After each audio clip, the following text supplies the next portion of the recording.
final question for this interview. Do you have a message for China and then a message for the Tibetan people that you'd like to share? Well, who am I to give a message? Really. You know, among Tibetans, we constantly have this dialogue going on. You know, Tibetans inside Tibet, Tibetans outside, here in India and Nepal and Bhutan, and then Tibetans living in America and Europe. All of us, we are working together. So I don't have a sudden message this morning on this table. Really, we keep on discussing. This discussion should continue, and these discussions constantly map where we are, position where we are, and listen to each other. We listen to people in Tibet. They listen to us.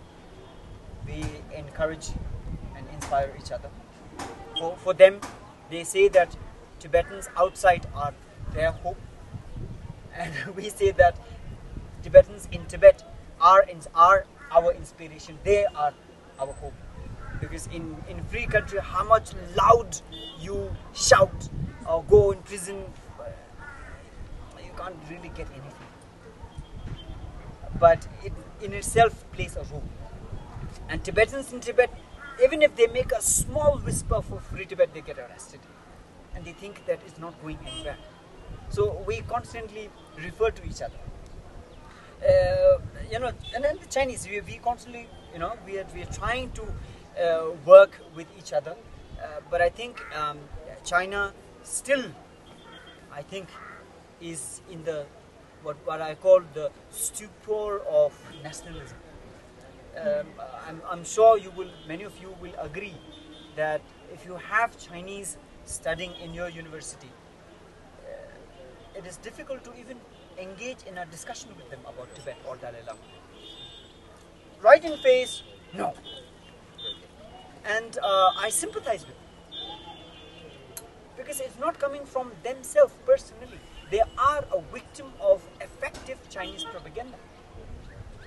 The propaganda of 60 years of People's Republic of China.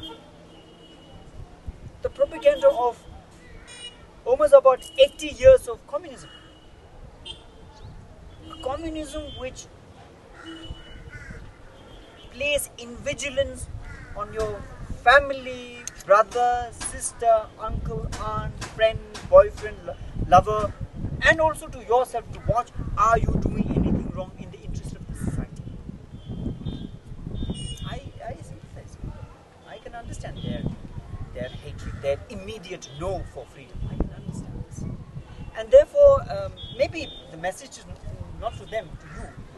If when you engage with Chinese, be a little more sympathetic and try to understand their problem instead of answering them, instead of showing this map of Tibet like that. You know, I usually talk to our Tibetan people, you know, Tibetan youngsters. Don't fight, don't argue with Chinese. Understand.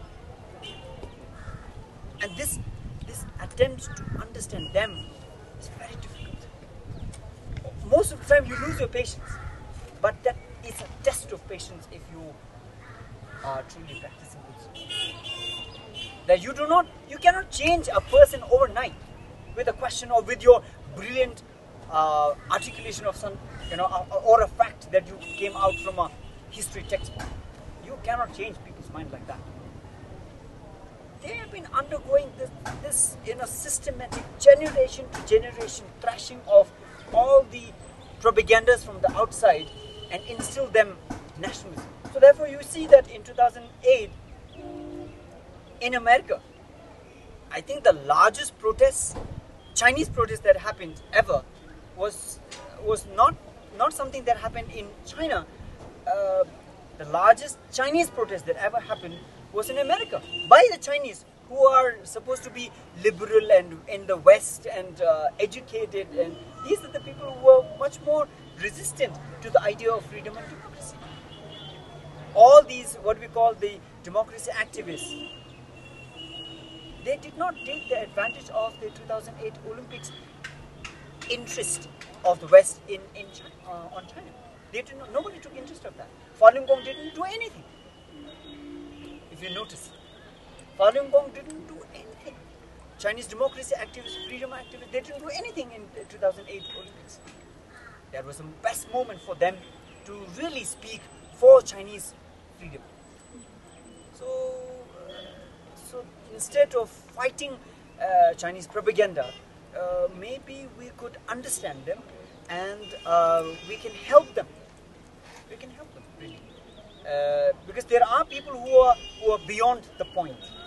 There are many people who understand for the interest of their people, for the future of their people. They are working for democracy and freedom for their country. Perhaps we can engage with them.